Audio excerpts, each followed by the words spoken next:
Welcome to Movie News and Chill, where we love movies and we love to chill. My name is Tyler, and today we are reviewing the newest horror movie, A Quiet Place Part 2. A Quiet Place Part 2 is a horror sequel about the same family from the previous film who is still struggling to live in a world where they must remain silent in order to survive, but this time they have no home to keep them safe. Starring Emily Blunt, Cillian Murphy, Melissa Simmons, Nora Jupe, and John Krasinski.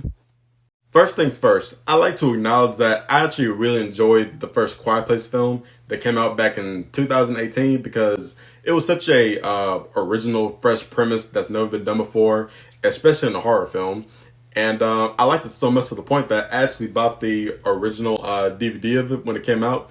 And it's one of my favorite horror movies of all time. And because it has a very simple rule. Don't say anything, don't make any noise, or you'll die. John Krasinski, who was mostly known for playing Jim Halpert in the show called The Office, he killed it in the first Quiet Place because he both directed and starred in it. But unfortunately, since his character was killed off in the first one, his wife, his real life wife, Emily Blunt, ended up taking the lead role, and she's a good candidate because she does carry the film very well. I would say the cast did pretty good as a whole.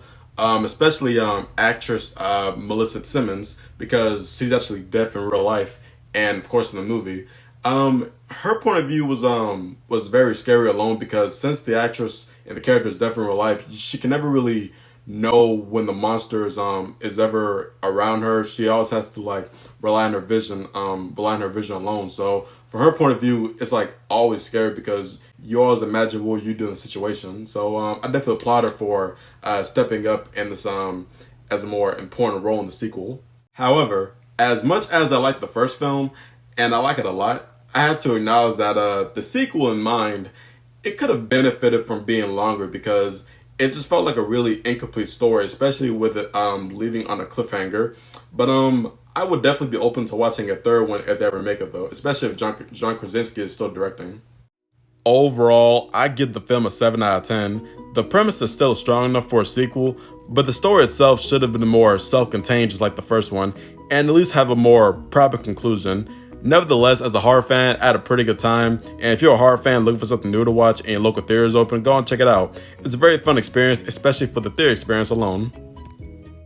Hey guys, I hope you enjoyed my review. If you did, please like, share, and subscribe. You can follow me on all my social medias. This has been Tyler from Movie News and Chill.